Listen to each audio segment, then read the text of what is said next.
બગસરા શહેરમાં પ્રથમ વખત જીવન વિદ્યા શિબિરનું આયોજન કરવામાં આવ્યું। જીવનને સમજવા માટેનું સુમધુર બનાવવા માટેનું એક શિબિરનું આયોજન બગસરા શહેરમાં કરવામાં આવ્યું। અમરેલીના બગસરા શહેરમાં સ્વામિનારાયણ મંદિર ખાતે બાળ કેળવણી મંદિરના ટ્રસ્ટી દેવચંદભાઈ સાવલિયાના માર્ગદર્શન હેઠળ પ્રથમ વખત જીવન વિદ્યા પરિચય શિબિરનું આયોજન કરવામાં આવ્યું, જેમાં લોકોએ ઉત્સાહભેર ઉપસ્થિત રહ્યા હતા અને 3 દિવસીય શિબિરમાં જીવનને સમજવા અને તેને યોગ્ય દિશામાં આગળ વધારવાના શિબિરમાં સુરતના પ્રબોધક જનકભાઈ સાવલિયા સરળ રસપ્રદ શૈલીમાં માર્ગદર્શન આપ્યું હતું। શિબિરનો મૂળભૂત હેતુ જીવનનો મૂળ ઉદ્દેશ્ય વિશ્વાસ અને ઉત્સાહ સાથે જીવન જીવવાની કળા, પ્રકૃતિ સાથે સંતુલન જાળવી સમજ, પરિવાર અને સંબંધોનું વધુ સુમેળભર્યા બનાવવા, બાળકોના માનસિક અને શારીરિક વિકાસ જેવા વિવિધ વિષયો પર વિસ્તૃત માર્ગદર્શન આપવામાં આવ્યું હતું। મારું નામ જનક સાવલિયા છે, હું સુરતથી છું, હું એક શિક્ષક છું અને આમ મારું નેટિવ પ્લેસ અમરેલી પાસે જ છે, નવાગામ જાંબુડા। શિબિર મને ઘણા સમયથી એવું લાગતું હતું કે આ શિક્ષણ જેટલું વધતું જાય એમ માનવજાતની સમસ્યા ઘટવી જોઈએ, એના બદલે સમસ્યાઓ વધી, વ્યક્તિગત સમસ્યા વધી, પારિવારિક સમસ્યા વધી, એકબીજા પર પ્રભાવો એકબીજાના વધ્યા, નથી કરવું છતાં કરવું પડે એવા દબાવ વધ્યા। આ વધવાનું કારણ શું એ મારી વ્યક્તિગત પણ શોધ હતી અને મને એવું લાગતું હતું કે આ બાળકોમાં પણ આ વધતું જાય છે। ખાસ કરીને કેફી દ્રવ્યો તરફ જવું, લગ્નમાં છૂટાછેડા થવા અને અસામાજિક પ્રવૃત્તિઓ છે એના તરફ બાળક આરામથી જતું રહે છે। તો આવું કેમ? તો આ બધા પ્રશ્નોના ભાગરૂપે મને એમ થયું કે મારે કંઈક જોવું જોઈએ।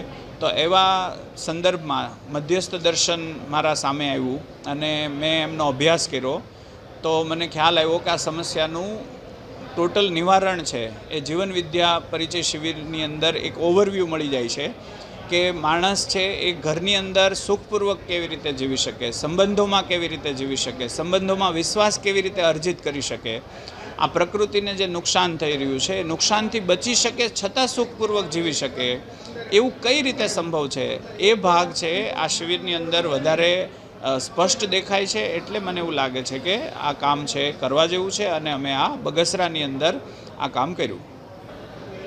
આમ તો આ કામ છે એ સામાજિક છે, એટલે સમાજમાં વધુ કામ થાય છે, કેમ કે સમાજની આવશ્યકતા દેખાશે તો પછી સરકાર તરફ ધ્યાન જશે અને સરકાર પણ આના તરફ જોશે। અત્યારે અમે ગવર્મેન્ટનું એક સોલ નામની સંસ્થા છે, એમાં IAS IPS અધિકારીઓ સાથે પણ આ દર્શનને લઈને કામ કરીએ છીએ, તો એમાં પણ સારા પરિણામો ધીમે ધીમે મળી રહ્યા છે। શાળાઓની અંદર બાળકો સાથે પણ કામ કરી રહ્યા છીએ, પણ વધારે કામ અમને એવું લાગે છે કે ઇફેક્ટિવ કામ સામાજિક વિધિથી થાય છે।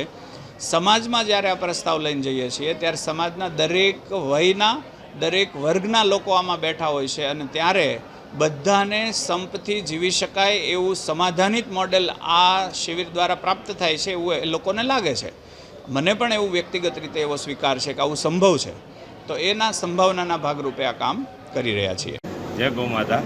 આજે જે શિબિર છે જીવન વિદ્યા શિબિર છે, એક અનોખી માનવને માનવનું શિક્ષણ આપવું એ શિબિર છે અને એ અમે પોતે જ્યારે 2021માં અમે આ શિબિર ભરી ત્યારે ધ્યાનમાં આવ્યું કે માનવને બનાવવો હોય તો જીવન વિદ્યામાં લઈ જવા જ પડશે, એટલે અમે બગસરાનો એક પ્રોગ્રામ કર્યો હતો। અહીં બગસરાના 5-6 લોકોને અમે શિબિરમાં મોકલ્યા।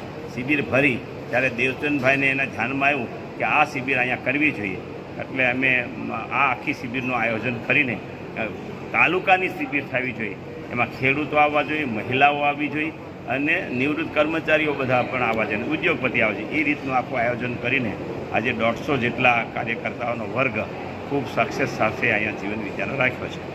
આ શિબિરનો હેતુ એ છે, અત્યાર સુધી માનવને બધી જાતની શ્રદ્ધાઓ આપી છે, શ્રદ્ધામાં માનવ ફેર્યો નથી, માનવ નથી બન્યું। આજે અમારા ખેડૂતને છે એટલું બધું ઝેર નાખી ખોરાક પકવે છે અને માનવને ખવડાવે છે, તો માણસો મરવા માંડ્યા, પણ એને ધ્યાનમાં નથી કે આ હું માનવ છું, તો એને માનવને માનવ કે હું માનવ છું, 800 કરોડ લોકો એક જ છે, એવી જે ભાવના ઊભી કરવાનું અમારું પરિવાર ઊભો કરવાની આખી યોજના છે।